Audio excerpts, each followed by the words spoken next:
There's Joel wandering around his straw bale garden. It's looking fabulous for the end of the season.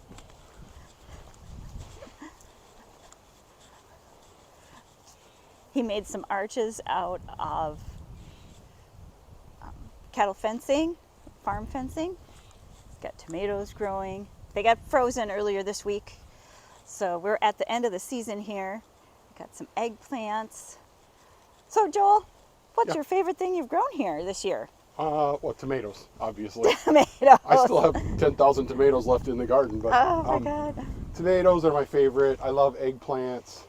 We've harvested lots of peppers, cabbage, And how many bales basil. did you set up in your yard? I think there's 26 here, Okay. if I'm not mistaken. Yep. These are all Kernza straw, which is a little bit unusual. A lot of people have never heard of Kernza, but it's a perennial grass crop that the University of Minnesota is pushing really hard right now. It's for rebuilding soil. It gets roots that go really deep, like 20 feet deep in the ground. So it helps add organic matter and reconditions the soil to a certain extent. But the straw we had never tested for straw bale gardening, so this is the first year. So all the bales out here, except for just a couple, are all Kernza straw. And I'm pretty impressed with the performance this year. Everything looks frozen now, obviously, because it's the end of the season, but all of these hoops were completely covered in tomato vines and squash vines, etc. A lot of it I've cleaned up already. But. Yep. And then you mentioned during your straw bale club meeting that now there's the Minnesota Rothsay wheat that they're making bales out of as well. It has stronger stalks. Yes. Maybe? Have you tried that with I the haven't gardens? tried that yet, no. Okay. But, the thicker, stronger stalks could be advantageous in that it maintains the integrity of the bales a little bit better, so you can use them a second season. You can see most of these bales I'll be able to use again next year, which is nice. Saves you the cost of having to buy bales again. But the disadvantage can be that they don't break down quick enough to really convert or become soil inside the bales as quickly as we'd like. But that hasn't been an issue this year. They did really well in terms of breaking down or conditioning, what we call conditioning. Yeah. So you can see this one is starting to slump over a little bit, and you have some tomatoes in there. But they'll turn into really nice black dirt on the inside by the end of the season. Yeah. Right? Yeah, they already are. If you reach inside, you can get, there's black dirt or broken down, almost like compost inside the bale. Yeah. Got some little tomatoes hiding in there. Turn into black dirt. Yeah, one important thing about your straw bale garden is that you have to make sure the strings are intact to hold the bales together, and that the straws are going vertically, up and down. Yeah, so that's ideal, yeah. And when it rains, the rain goes down through the straws.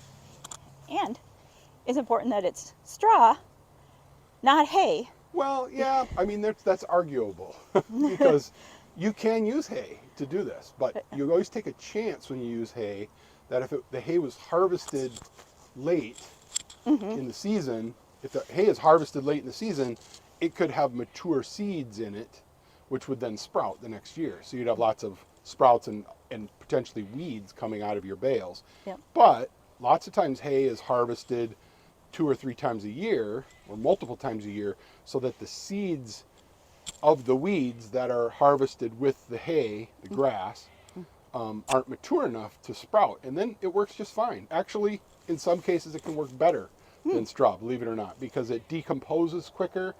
The disadvantage with hay is that you're probably never going to get a second year out of a hay bale. Okay. Where with straw bales, a lot of times we can use them 2 years, but not hay bales. I think of it as hay is for horses and straw is for sleeping. There you go. So straw is what the animals use for bedding. It wicks away the pee and the moisture, and it's the leftover stalk after the grain is harvested, versus wheat and hay has the nutrients in the tops of the grains mixed in it, so then they'll sprout while you're doing your garden. They can sprout, yep.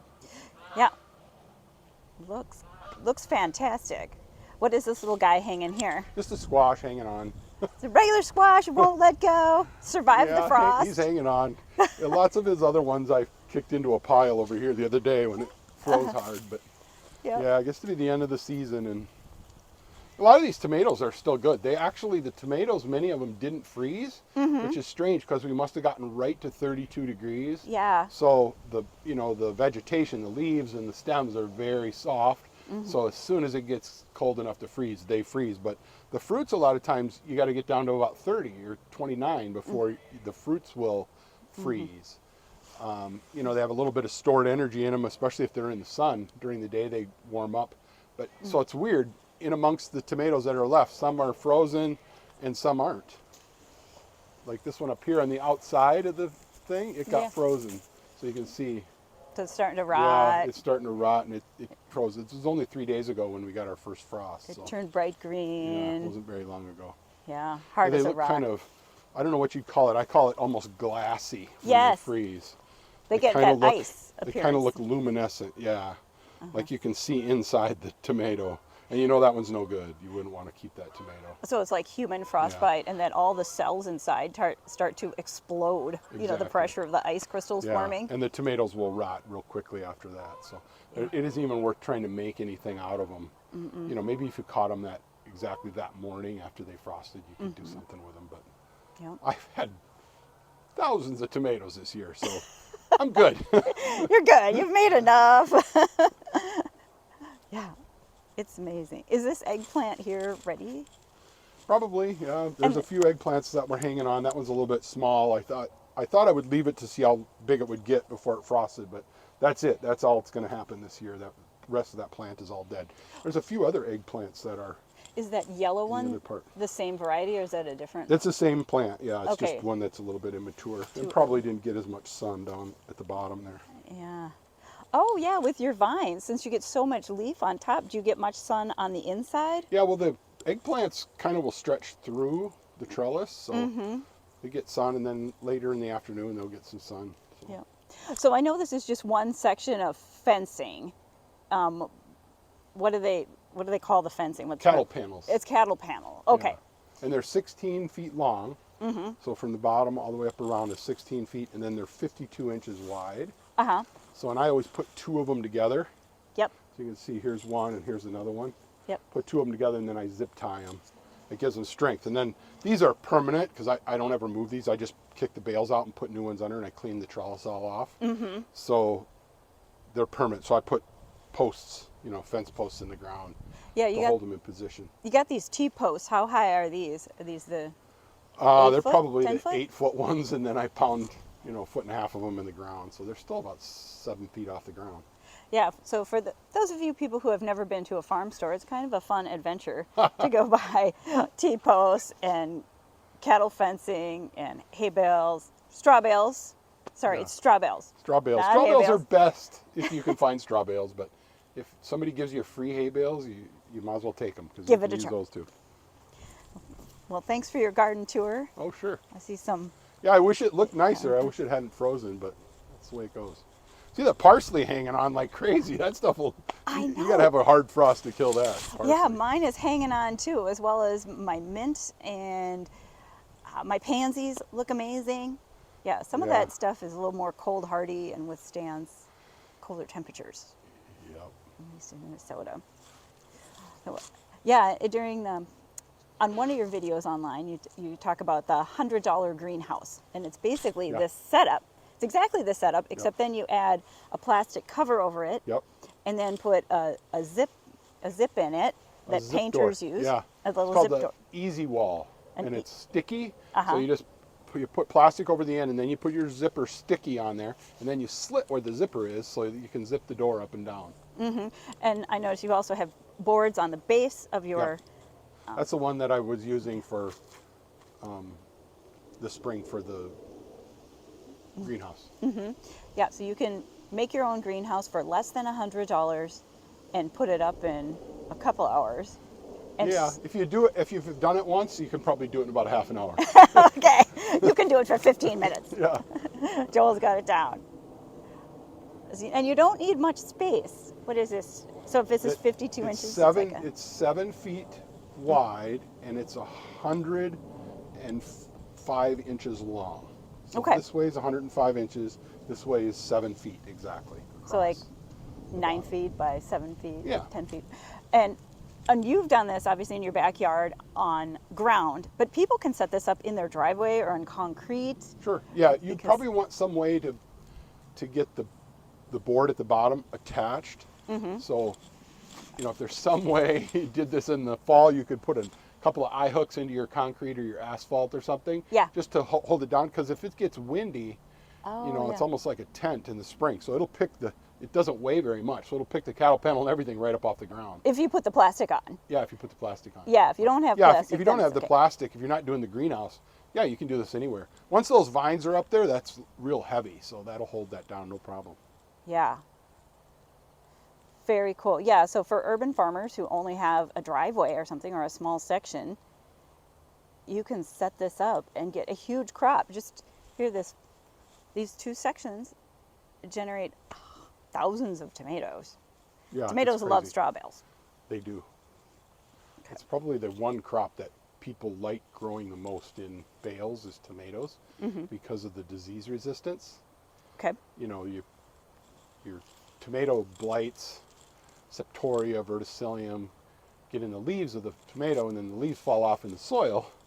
And then if you plant in that same soil again within the next couple of years, those same spores that are left over from the previous tomato crop can easily infect your new tomato crop. So to break that cycle, you bring in bales, and as long as you cover the soil, put some mulch or something down on top of your soil so that the soil can't splash up on the tomatoes, the bales are new soil as they break down. They become virgin soil.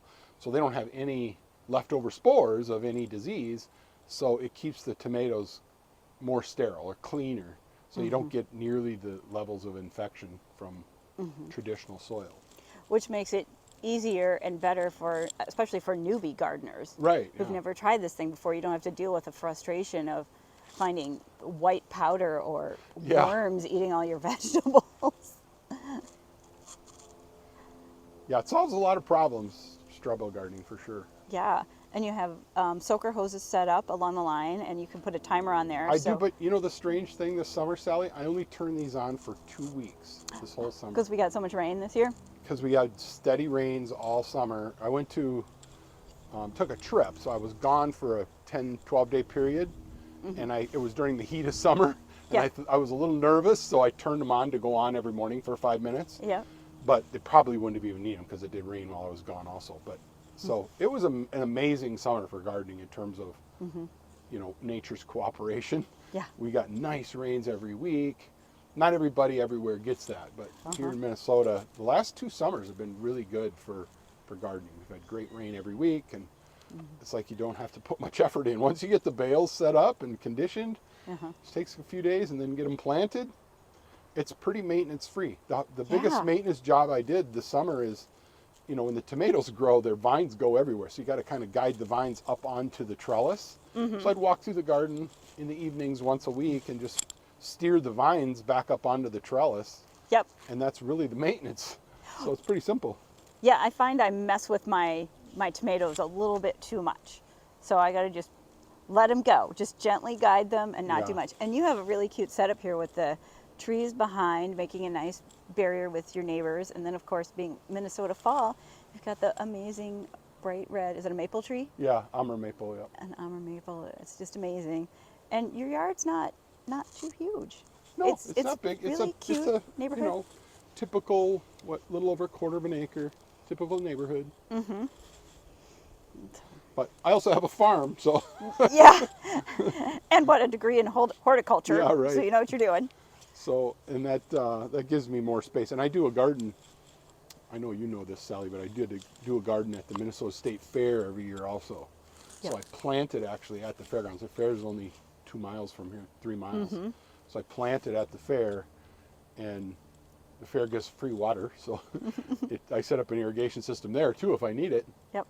But that's mainly because I want to have crops that look really good at fair time, which is the latter part of August and early September. So usually I do squash, or this year I did cucumbers. Usually I do some type of squash, and then it's a long archway trellis just like this. It's a little higher though, so I have it mounted up off the ground in case any tall guys walk underneath it. I don't want them to hit their head. Oh, yeah. Yeah, I took some pictures of it this year at the fair. Yeah, okay. For It didn't those- look so great this year. For some reason the cucumbers didn't fill in as well. I got some. I don't know if someone stole the plants when they were young, but a few of the plants didn't come out of the bales. So I don't know what happened. Yeah, so the Minnesota State Fair is a huge deal. We get over 1 million people visiting it every year. Yeah, 2 million. 2 million Yeah. this year? Well, I know I ended up going 3 times. Yeah. I love the Well, you fair. should have contacted me. I had free tickets because of my garden. They give me tickets every year. Oh, so- well, I'll hit you up for this Yeah. next season. That would be great. Yeah, and it's an amazing display of agriculture. Like Yeah. the Iowa State Fair is like that. Nebraska State Fair is not nearly as big, but it's Yeah. got a really great display. Yeah, they have a of cool agriculture. program called the Adopt a Garden program. And the Adopt a Garden, there's like, the Rose Society has an Adopt a Garden, and the Geranium Society, whatever. Everybody has their own Adopt a Garden. The Lily Ladies. Yeah, so I signed up for one, and they usually have to be like an organization because it takes multiple people to maintain it and everything. But it's just, essentially, it's myself and Kelly, and I do most of the gardening for the garden club. So, so I signed up, and they gave it to me, and now this will be I think this next year will be my 6th year At the fair. at the fair. Yeah. Yep. But Yeah. we've been in 2 different locations. So And then you have a fair, not a fair, but in May you're doing a little exhibition. Is that right? For the straw bales? Or is that with the Friends Society or? yeah, no, I do every spring I do home and garden shows all across the country. Yeah. So, usually I do 5 to 7 home and garden shows. Okay. Somewhere in the United States. I try to rotate around so I don't hit the same city every year. Yeah, yeah. People get sicky otherwise. Yeah. But I work a lot with Marketplace Events. They're the owners of 80 home and garden shows Okay. in the U.S. and Canada. So I speak for them a lot.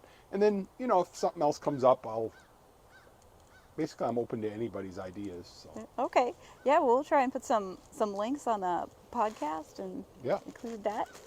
So here now we got the little garden tour. It's amazing. This is Sally and Joel here. I'll get a little shot of me. It's a beautiful sunny day.